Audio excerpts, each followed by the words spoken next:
Od januára 2011 nastali zmeny v možnosti transformácie zrážkovej dane na preddávok. Ako sa zrážková daň premieta v daňovom priznaní, pani Ačová?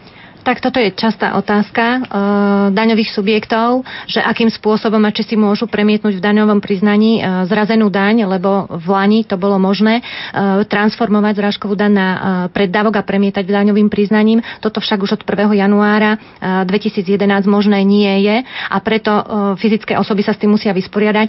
Takým typickým prípadom príjmu zdaňovaného zrážkovou daňou je úrokový výnos v banke. S tým sa potýka aj fyzická aj právnická osoba, každá.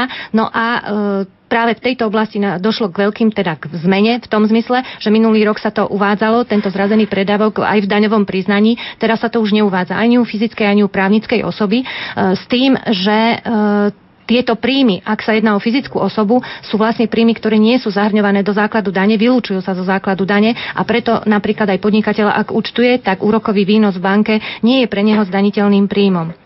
U právnických osôb je to, dá sa povedať, že ten postup je obdobný. Tam je premietnutý úrokový výnos na účte výnosovom cez účet 662, osoby, ktoré účtujú, tak vedia, o čom hovorím, čiže sú to výnosy, ale zase cez daňové priznanie, cez riadok vlastne 240 sa zase vylúčujú zo základu dane. Hej, idú tam ako odpočítateľná položka, čiže nezdaňujete to ani fyzická, ani právnická osoba. Dáme priestor aj našim poslucháčom, ktorí nám volajú stále do štúdia. Dobrý večer, prajem. Dobrý večer. Komu a kam? Dobrý večer. Áno, dobrý večer, počujeme sa? Luky, Maťo a Miška z Banskej Bystrice. No, počujem vás asi štvormo. Joj, pardon. My sme asi veľmi, veľmi blízko proste vás a chceli by sme dať len požehnanie proste všetkým ľuďom dobrej vôle. A proste chceli by sme všetkým zaželať pekný večer. Ďakujeme pekne. Rozprávame sa práve o daniach a daňových priznaniach. Nemáte záujem sa spýtať aj konkrétnu otázku? Môžeme sa spýtať, čo sa týka študentov. Ako to je?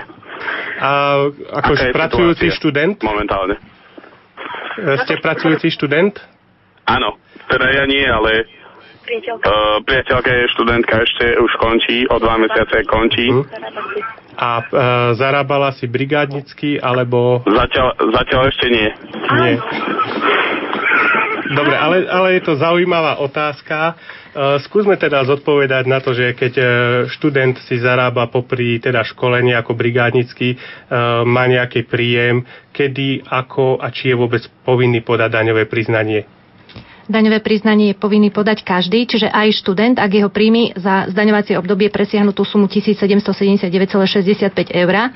No a samozrejme, že študenti môžu byť zamestnaní, môžu byť aj v pracovnom pomere, prípadne na dohody to býva štandardné, najmä cez letné obdobie, cez prázdniny.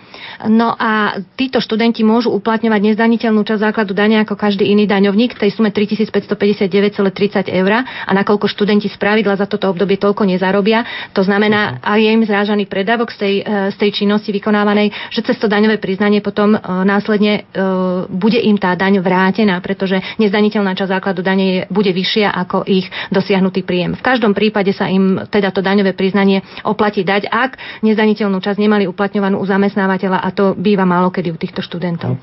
My stále hovoríme, že prakticky každý človek, ktorý zarába, je povinný podať daňové priznanie. Je tu vôbec nejaká skupina ľudí, ktorá nie je povinná podať daňové priznanie, keď sme to tak